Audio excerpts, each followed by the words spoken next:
Pour aménager un comble ou rehausser une maison ou faire une extension de maison, il faut automatiquement vous adresser à un homme de l'art. Comment reconnaître un homme de l'art? C'est simple, c'est quelqu'un qui a les compétences requises et qui fait partie d'une équipe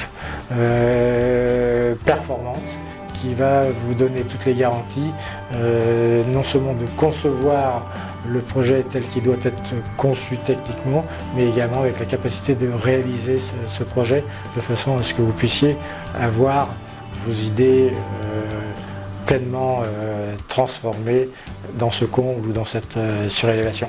Il est extrêmement important pour réaliser un projet d'aménagement de comble ou de rehaussement de maison de s'adresser à une entreprise qui a elle-même en interne ou en externe un bureau d'études.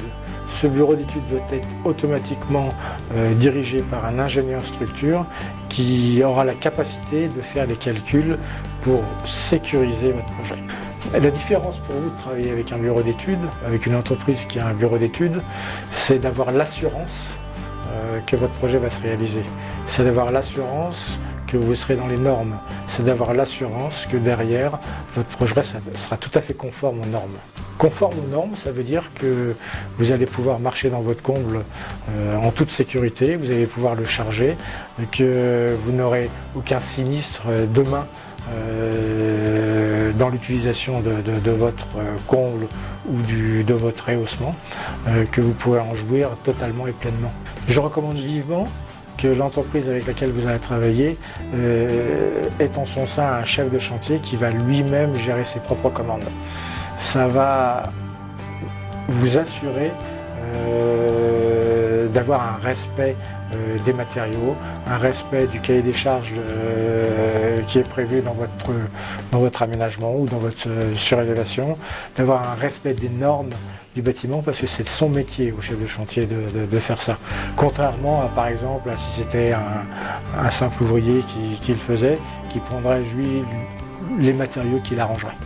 Il y a une très grande différence. Alors ma recommandation au niveau du plancher porteur est qu'il soit complètement et totalement indépendant du plafond existant. Ça va vous apporter une garantie de tenue dans le temps de ce plancher, une garantie de tenue dans le temps du plafond. Ça va vous apporter, du fait de cette indépendance, un amortissement des bruits et en fait le fait de n'avoir que très peu de transmission de bruit entre les étages.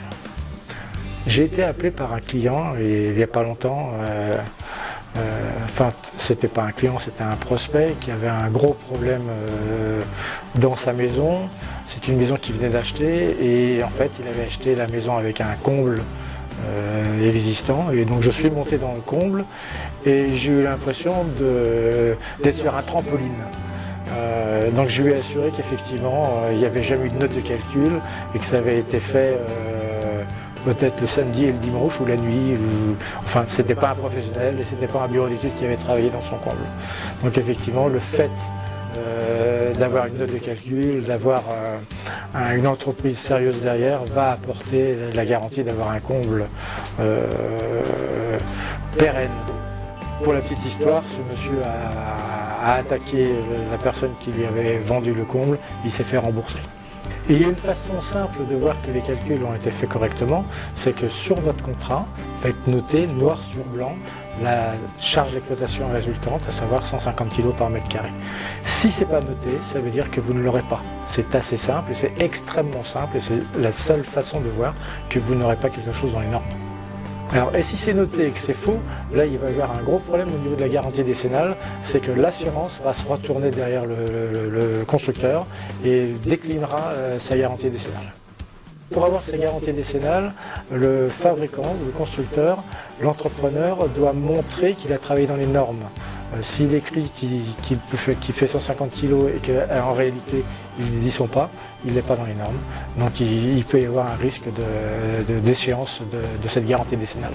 Le risque de déchéance de cette garantie décennale est à double tranchant. Soit le constructeur est toujours là et c'est lui qui va assumer la reprise des travaux et du chantier. S'il n'est pas là, ce sera directement le maître d'ouvrage, à savoir le client, à savoir vous, qui qui n'avaient pas signé le bon contrat à la bonne époque. Alors c'est important que les plans commerciaux puissent représenter la réalité future des combles créés. Imaginez que vous signez un devis, que vous ayez un plan prévu avec une certaine surface habitable et qu'à l'arrivée, ces plans s'avèrent être faux. Vous n'aurez pas du tout le volume escompté et vous ne pourrez peut-être pas réaliser la salle de bain que vous avez envie ou l'escalier arrivera à une hauteur trop petite. Ça ne peut que créer des ennuis. Donc faites très attention à ce que ces plans soient conformes. Pour éviter de mauvaises surprises, il est conseillé de vérifier le taux de sinistralité de l'entreprise avec laquelle vous voulez contracter. Le taux de sinistralité, c'est combien il y a eu de sinistres en garantie décennale. Vous pouvez obtenir un rapport directement de l'assurance de l'entreprise concernée. Les assurances le font et vous l'écrivez. C'est important de savoir que le compte qui va être mis en place ne va pas passer directement à l'étage du dessous. Et je ne plaisante pas quand je dis ça.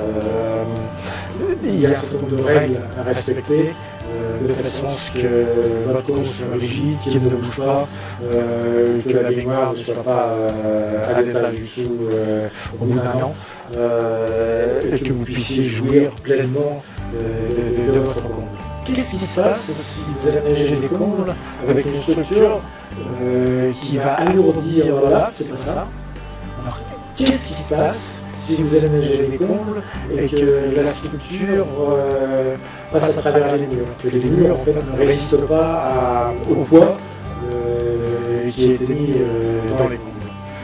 Votre maison va se fissurer de partout, votre comble va bouger, vous ne serez pas dans les normes. Donc il y a un certain nombre de données de base qu'il faut regarder, qu'il faut respecter. Il faut vous adresser à une entreprise qui a fait ses preuves et qui va répartir les charges sur les murs existants. Il faut également vérifier que votre maison a la capacité de pouvoir aménager les combles. Donc en quoi sont faits les murs, est-ce qu'il y a, sans rentrer dans le détail technique de cette maison, il y a un minimum à regarder pour voir l'importance de cette maison par rapport à l'aménagement du comble, et d'autant plus si vous rehaussez la maison. Nous avons un adage chez nous, c'est de prendre soin des gens. Ça paraît idiot.